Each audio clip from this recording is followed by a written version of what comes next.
Greetings and salutations, everyone. Welcome to Ginger Prime. My name's Brian if you're new around here, and my voice does sound amazing this morning. Thanks so much for asking. Guys, today we're diving into some massive news. I'm so excited to share this with you guys. We're going to dive into Yoshi-P's full letter, but just the TLDR. I'm live right now on Twitch on Fridays if you guys want to come hang out and talk about any of this. Link is in the description. Whether you're happy or sad or you're confused, come ask me some questions about this today and Fridays going forward in 2022. But beyond that, I'm so excited because Yoshi-P's dropping massive news. Again, like I said, the TLDR. January 25th, Oceanic data server is opening. That means we're getting new servers, new worlds, and that's going to help alleviate it. That means the game's going back on sale. I'm so excited. Hopefully you guys don't mind. But we're going to dive into Yoshi-P's post. I'm going to break it down for you line by line. You can always feel free to jump to any particular section that interests you the most, or you can just hang out with me over on Twitch where we're going to be talking about this. And I'm going to be leveling up these jobs to 90. So guys, thanks so much for checking out this video. Like, favorite, subscribe, and share. But let's go ahead and jump into it. Hello everyone and Happy New Year. This is producer and director Nokia Yoshida. Thank you for sticking with us through 2021 and ask for your continued support in 2022. Since officially launching on December 7th last year, Endwalker has experienced extremely high levels of congestion, causing our players a great deal of frustration. Now, the task of rebalancing jobs also remains, and we will continue working on this and the other adjustments. Now, while certain worlds continue to experience congestion during peak times, our plan is to fundamentally address the problem. It's beginning to take shape, and I'd like to share that roadmap with you. Before I proceed, just a warning that this announcement covers a wide range of subjects, and that's actually quite long. So while we dive into it, just note that you can check out the chapter markers of this YouTube video to jump to any particular section, and also include a link to this article in case you just want to go jump to it. You can read it yourself. All right, let me see how deep my voice can get this morning. All right. Yay, recovering from COVID, everybody. It's a fun thing. All right, he says sarcastically. Opening the Oceanic Data Center. Tuesday, January 25th is coming online, JST, and so this is going to be opening up with a lot of worlds. Additionally, they're going to take into account the current number of players in Oceania. The original plan was to initially add 3 worlds and later introduce 2 more. In light of the recent influx of players, however, they decided to add 5 new worlds at the start. With this, there should be more than enough room for everyone in the Oceanic to transfer over. Those in Oceania who have struggled with network latency issues should also have a better play experience, and this will be explained in detail as we talk about the waiving the transfer fee and more. So I know I've been asked a lot about server transfers. That's also coming back. All right, so Recommencement. I'll let you read that word for me. And Homeworld Transfer Service. Due to the server congestion following the launch, Homeworld Transfer Service has currently been suspended. However, with logins becoming less concentrated due to players making progress, and the Oceanic Data Center is on the way, they're going to be resuming it Wednesday, January 26, 2022. This comes a day after the Oceanic Data Center opens on January 25th. In order to ensure a smooth and stable launch, we'll use this time to confirm that the data center can operate without issue, handling logins and normal play when it goes live. We ask for your understanding and cooperation in this matter. Furthermore, upon resumption, the Homeworld Transfer Service will be available to all players on all data centers, not only those who are transferring to Oceanic, and those who wish to change homeworlds may do so with the exception of transfers to certain congested worlds. So they'll have more about that in a future announcement. Now, launching the data center travel system. In response to the congestion in Endwalker, they postponed data center travel. Now, this is actually being planned for patch 6.1x, and how this basically works is players will be able to visit worlds on other logical data centers within the same physical data center. Players will not be able to visit worlds in other regions or physical data centers. The cross-region travel is technically possible. Implementation is still under consideration. And then travel to the initiated not while logged into the game, but from the character selection screen. So how it works in the world transfer, you go to the Aetheryte in the cities. This is actually before you even log into the game, you can switch out data centers. Now, as previously mentioned in a live letter, while the system has been designed to allow cross-region travel, they're limiting it between logical data centers within a physical data center at first due to the part of differences in the game economy and values.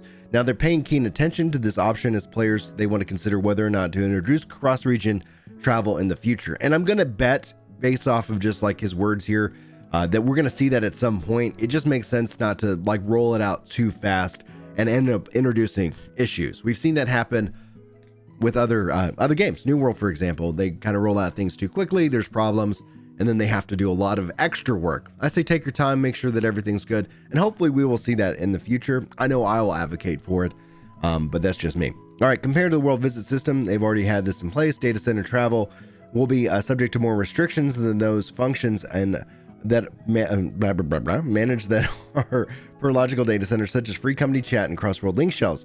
This is due to the fact that it is impossible, so keep a keen eye on chat and cross-world servers outside the bounds of the logical data center.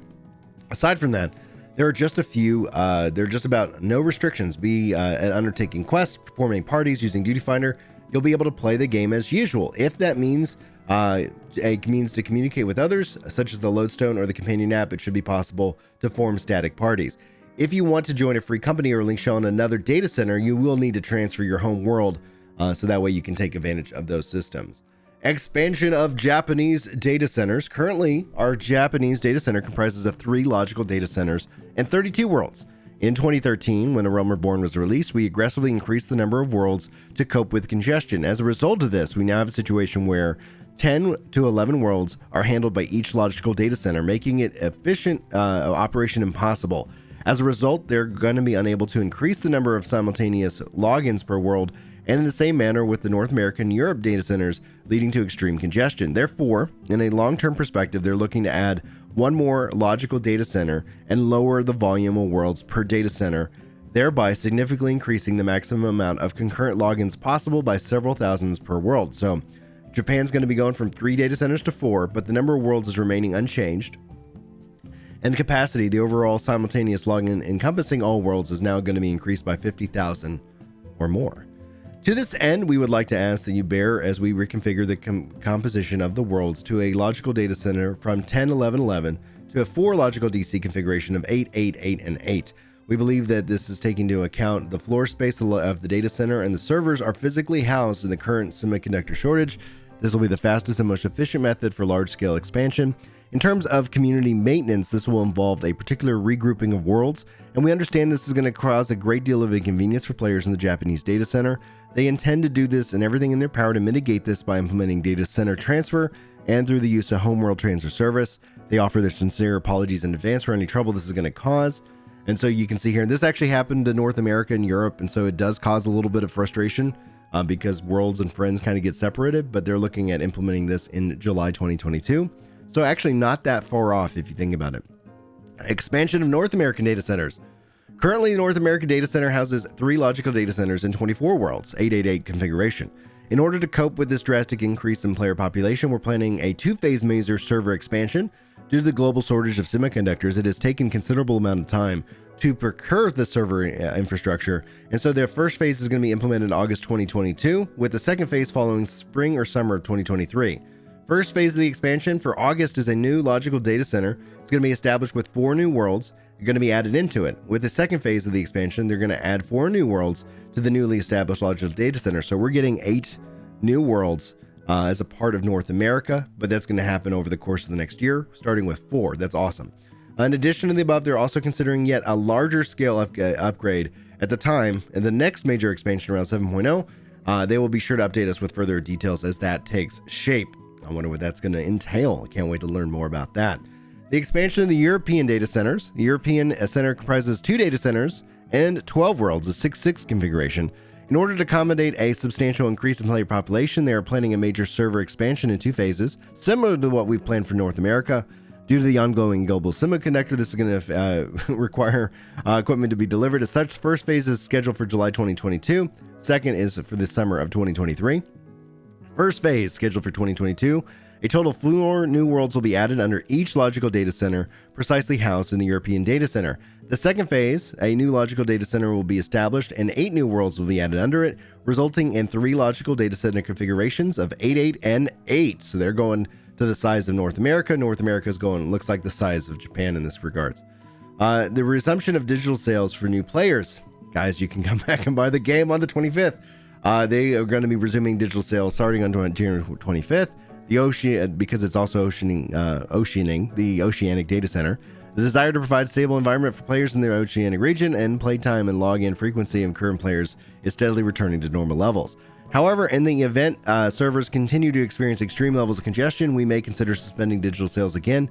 We are aware that certain worlds are experiencing high server traffic at peak times, and while some may consider this decision to resume sales premature, we ask that your understanding of this matter.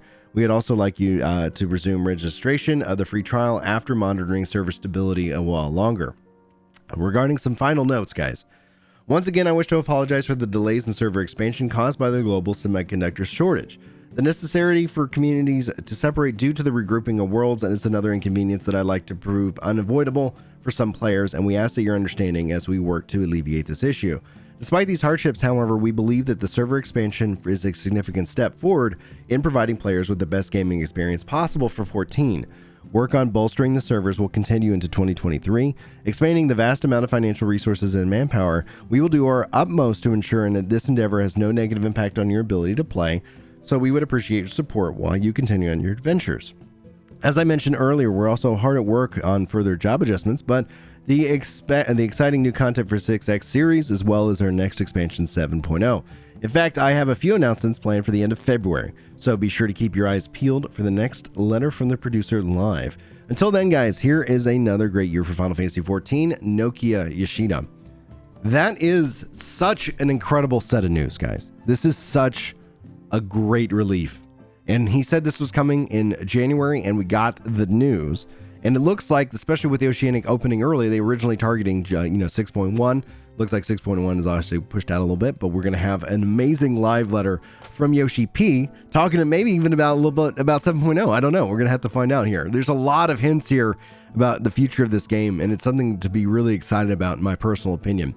Guys, thanks so much for being here. Like I said, I'm over on Twitch. If you guys want to come hang out and ask me any questions live, I'm going to be there on Fridays in 2022, and we're going to be leveling up some stuff in 14 today. So hopefully I'll see you over there. Otherwise, just let me know if you got any good questions in the comments below. Look forward to hearing from you. Thanks so much for being here. Thanks for listening. Hopefully you have a fantastic day. Hopefully I see you in my next video. But until then, take care. I just want to say I'm really glad you're feeling better, and I love the videos. Well, I love you too. Michelle? Shoot for the moon, and so even if you fail, you'll reach the stars. Go for the 100K subscribers. Yeah.